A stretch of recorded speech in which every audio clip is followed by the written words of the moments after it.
Production funding for Making It Up North is provided by the citizens of Minnesota through the Minnesota Arts and Cultural Heritage Fund. Coming to Duluth, it was just a very easy place where I felt home. It's like, oh, I don't have to keep looking. We move to new places for a lot of different reasons, but what makes us stay? This time, explore putting down roots and building a creative life up north.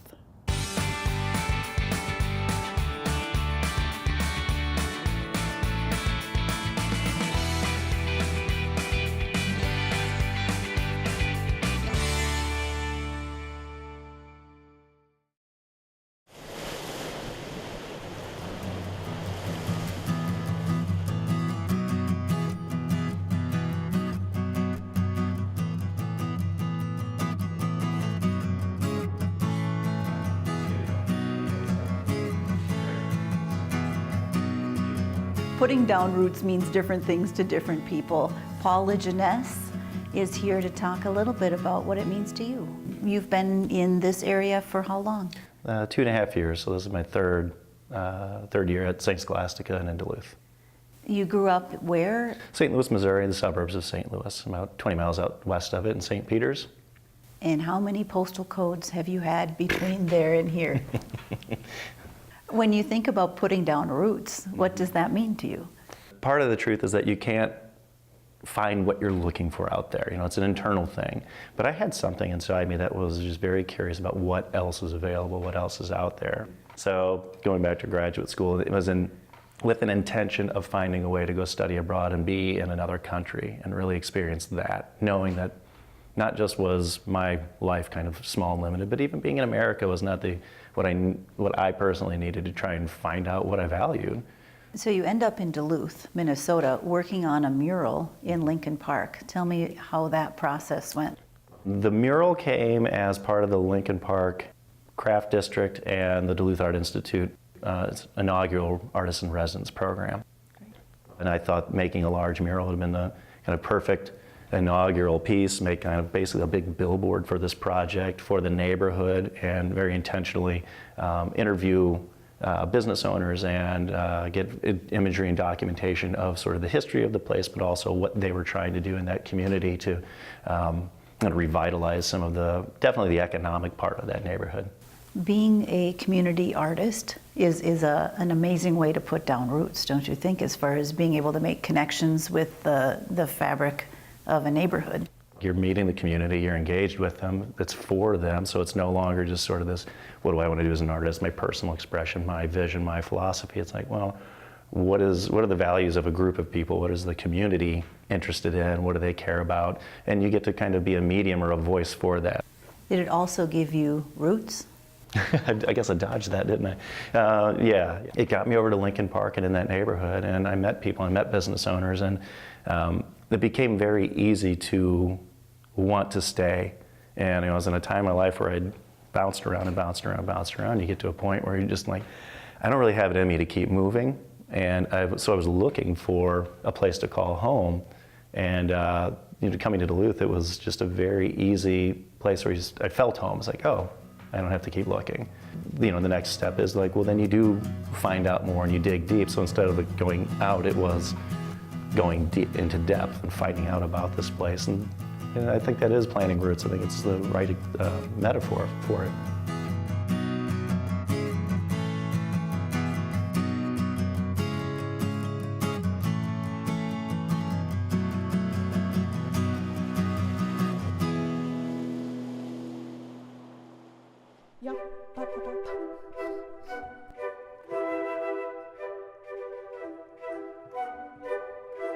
People love flute choirs because there's always people that maybe played before in high school and then they want to play later on in life.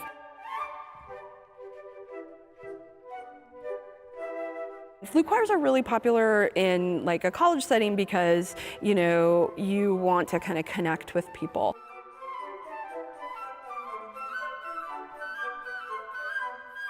Perfect. I thought, hey, let's open it up to anybody who wants to be part of it. And we've gotten, high school students in the area that want to play, my college students at UMD, also some other area college students. It's totally open to anybody who wants to participate. We do a little small fee so we can buy more music. And it's just a fun way for people to connect, create community through music. Hey, nice, nice. Okay, let's go on to the march. We start at 8, we end at 9, whatever, and all that happens in between 8 and 9 is very deliberate. And you can see that she's working a lot on building that music community so that, it becomes a really good ensemble. Hold here. Yes. I try to make it kind of a good balance of, we've got an easy piece, something everybody can get into. Maybe it's the Nutcracker that we rehearsed last night.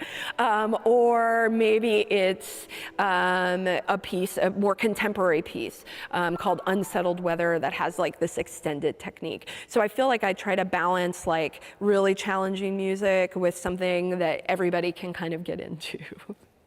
The very difficult pieces have a tendency to make us perhaps a little bit more nervous or whatever. But if we've got a good director in front of us who is encouraging us and helping us along, that's absolutely wonderful. Good. Okay, let's practice a couple of spots. Can you look at measure 6, 18, 19, 20, 21? Can I hear 21? Yaga daga daga daga daga daga daga daga. I'm originally from Costa Rica, and I've lived throughout the United States, but most recently lived in Minneapolis for about 10 years, went to the University of Minnesota, and then moved to Duluth about 6 years ago to take a job at the University of Minnesota Duluth. Coming up here, it's colder. That was my first concern. But definitely one of my concerns was leaving such a strong core of people that I had in Minneapolis and had developed. I worked at a community music school in Minneapolis, one of the largest in the country, and I really loved my life there. But this opportunity gave me the opportunity to work with college students and to kind of bring my background in teaching flute and other interests that I had. And so that's kind of what brought me to Duluth. My first year was really difficult because people in Minnesota they're not unwelcoming, but they're not super welcoming, And I think looking for avenues to create sort of those pathways to encounter people in a lot of ways is what you kind of have to do. 1, 2, 1, and 2. And really kind of putting yourself out there in terms of like, let's try this. I'm not married to any one idea being the only idea. And so I think just trying things out, I definitely have had some things that have flopped and thought, well, I'm not going to do that again. Or just, try another way of connecting with people and finding all these different ways to connect. Biggest surprise has been how much I like the natural beauty around me. I almost feel like I'm a little spoiled by all the natural beauty. When I'm here, I really try to soak it in because while I think it's really beautiful in Minneapolis, there's just so much natural beauty, and just seeing the lake is just kind of really awe-inspiring all the time to me. I was joking with the students at Denfeld last week when I went to work with the flutists there. And they asked me why I picked the flute. And I said, well, I signed myself up for band, and then I tried all the instruments, and it was between a trumpet and flute, and I decided on the flute because it was lighter. So I had very practical reasons. But once I had the flute, I was really fascinated with how to get sort of your best sound. And I was kind of an overachiever, and I wanted to be really good at something.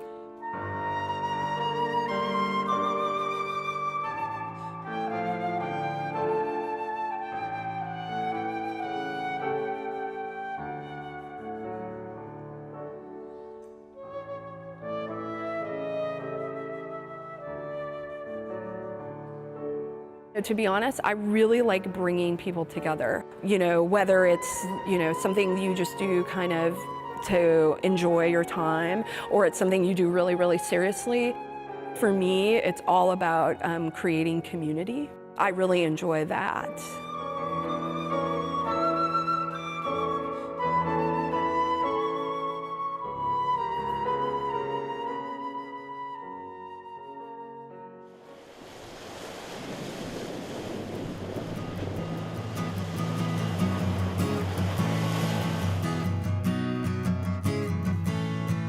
So here you are at St. Scholastica, and not only making art for you, but you're making artists.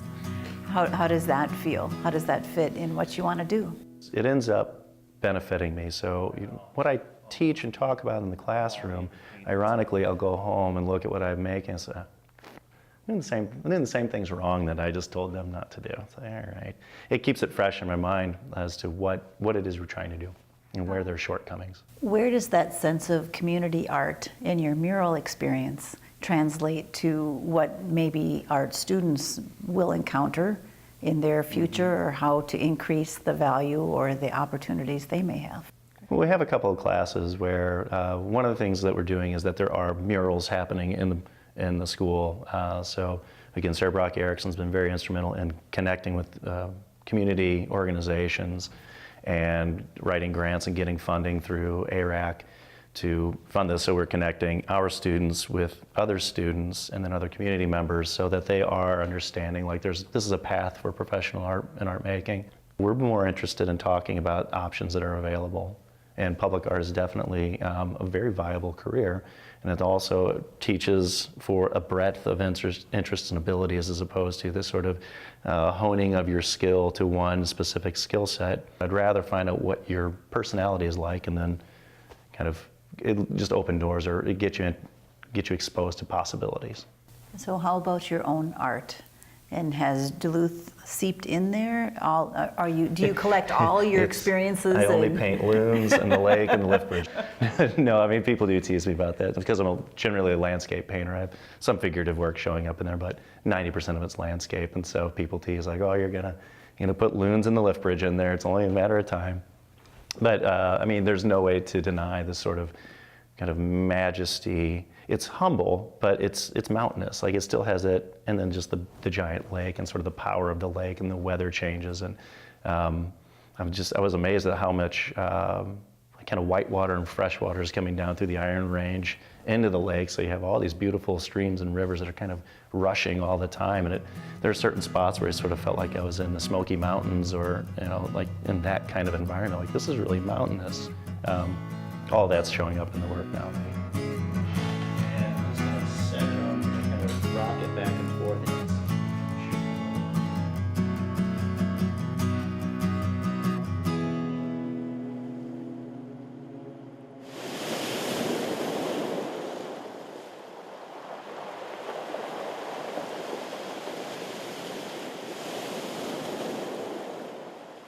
One of my interests as an artist is what colors do when they meet at the edges, and there's this horizon that's just constantly changing. My more current work, I'm dealing with waves. I visualize this as being the life of this being, I watch it come and go. It's always light. I want them to glow. I want them to feel really luminous. I paint these with a rag on my finger, so it's my hand mimicking the gesture of the wave. The way I work is I do a lot of stuff from the photograph to then messing around with it in Photoshop and then transferring it to a big panel. And so that's all part of painting, but it's not the actual applying the paint. But what if you weren't doing painting? What if I weren't doing painting? What's your second? I don't have one. Whenever I'm out there, I'm making images in my head. It's just, it's a movie that I'm storing there and making reference imagery for something later. In 1994, for our 10th anniversary, we bought a canoe, and then Joe read a book called Canoe Country by Sigurd Olson, and he said, I want to go to the Northwoods. We went where everybody else goes on vacation from Kansas City, and we were ready for something different. So that's what we came up with. Let's see what the North Woods are like. And then for me, it was on I-35. We crested the hill and there's the lake, and it's like, I'm living here. I don't know how or when, but that's it. And I kind of put him on notice, and it took 19 years to rearrange our lives to get up here. And for many years, we only came like in September and October because we were afraid of mosquitoes. I think basically was the reason. Back in Kansas City, I had an art gallery there from 1998 to 2003, and it was done kind of like this. And then when we got here, we did seek out the different galleries. For a while, I was on the board of the Art Institute, so I got that perspective. I just felt like I had something to contribute that was different than was here, but would complement things. Of our 3-state show, this is Jim Woodfill, and he's from Kansas City. This whole thing's called Signal. It's about local color, or what local color is, what the light does to the color. One of the ideas was just to bring artists here that was new to the area, so it's both a benefit to them and hopefully interesting to the people that are here. One thing I would say is emphasis on contemporary, independent of the landscape. It doesn't necessarily have to relate to the area we're in. You know, it doesn't have to be about the lake, it can be. For instance, if you look at that piece there, that's not what that person was thinking about, but here it kind of reads like water and sky. I'm not represented by the gallery, but every so often I'll have a painting in something. The benefit to me is just I get access to really, a bunch of different kinds of intellectual attitudes or thoughts or processes about art. And so, and I don't have to go anywhere, and they're here and I can show them the beautiful Duluth and the lake. One of the things about Duluth is it's pretty sophisticated culturally, not very far from the wilderness, and you don't have that very many places. And then you also have the industrialism that tells the history next to the wilderness. And it's just this really interesting confluence of visual and cultural. And that's really appealing to me. It's definitely a draw and a reason to stay here. Look at that one. The mushroom? Yeah. There was this landform that I felt humbled. It reminds us, it's like I can fight back, or maybe that's not the good word, but I'm still here and I still have a lot of power. It's kind of impervious to us, and it lets us know that in its own way.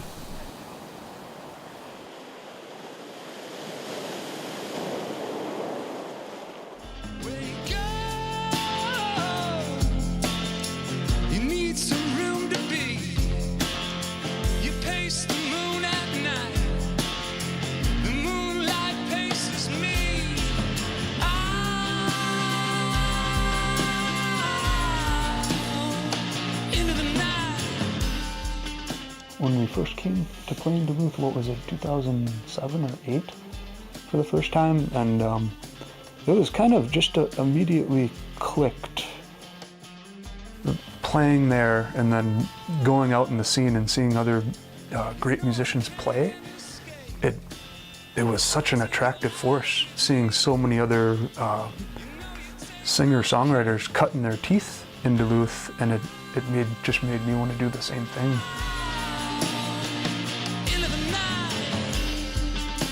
I ask myself, what fuels my heart energy, what fuels my soul, and nature does. When we first moved here, there was just a hunting shack where my cabin is now, and Jesse was living in the RV that's back there, and well, why not build Jesse a cabin too, so he has his own cabin, And then I added on to my cabin, and it's just continually evolved. Now we're building a mini cabin for musicians to stay at when they come here to record. I got into Henry David Thoreau, Thomas Merton, you know, all these wonderful philosophers. They all built their own places. These people showcased their innermost philosophies with the cabins that they lived, the places that they took their walks in. It's all off the grid here, and we do solar power. We like to be self-sustaining and use the renewable energy to power our cabins, and that to me feels like something resourceful, self-reliant, I think, and I think that's kind of part of what we do out here is use our own wits and abilities to survive and create.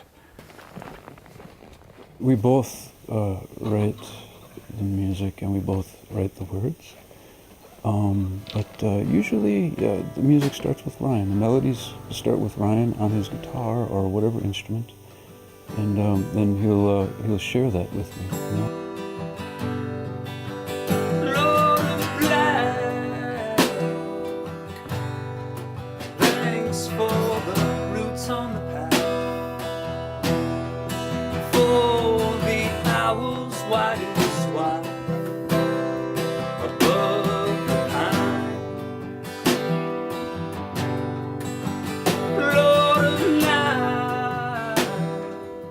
We lived on Lake Vermilion for a while, up near Ely. Lived in different places, and then found this place. And found the advertisement for this place, and the first time that we came here to just check out the property, we took a hike around the big loop that goes around the perimeter of the woods. Just fell in love and felt at home kind of immediately with the blue spruce, the moss, the birds everywhere, and yeah, it was just like a homecoming kind of from the beginning.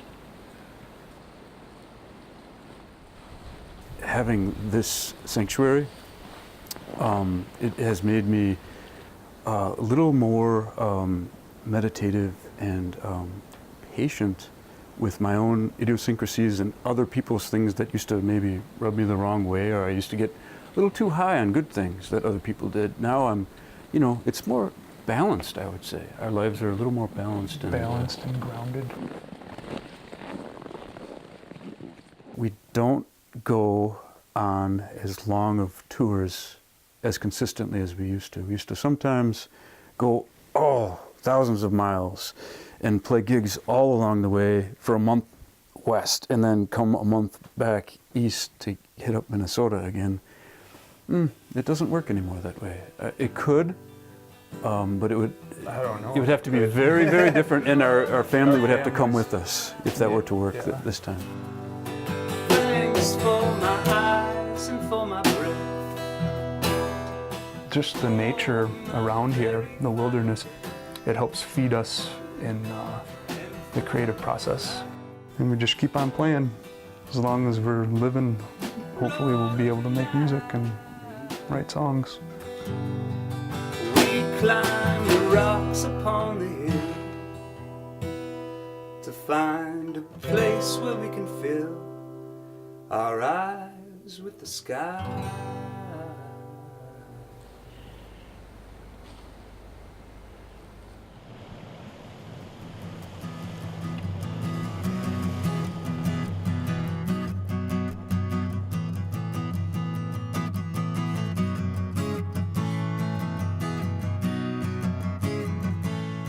As an artist in an arts community, how important is it to have people add their interests to the conversation? Yeah, I think it's similar to any other community. Like if it stagnates and you don't get outside influence in some capacity, it becomes insular, and decision making, regardless of what it is, like what's good for the community, it's like, well, you have to be out there and what is your community? For a lot of communities, there's a shift towards the work getting out of galleries and getting out of New York, LA, Chicago, whatever, and being about like, we're going to make something for our town, and they can get money to fund a larger project that then people could use, be it a bus stops. You're seeing a lot of these where like they're fixing up and making really interesting bus stops. And so like, this is the thing people use.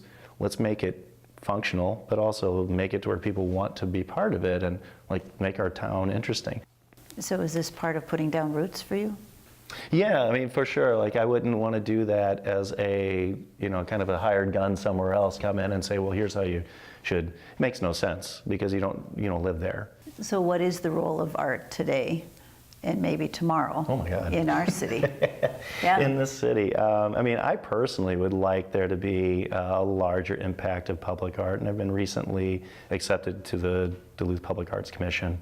You want it to be that gets the ball rolling, where like we make a few things, and then immediately the idea is that you say, well, look what we're doing, and you start to invite other people. Because again, you don't want it to be insular and just your ideas, because somebody else is going to come in with brand new ideas, especially if they're coming from a very different demographic and a very different environment, different, you know, big urban southern city or rural California farming community. It's just going to be different. It's only going to help. It helps. Thank you for choosing our community. Oh, happy to be here. It's home.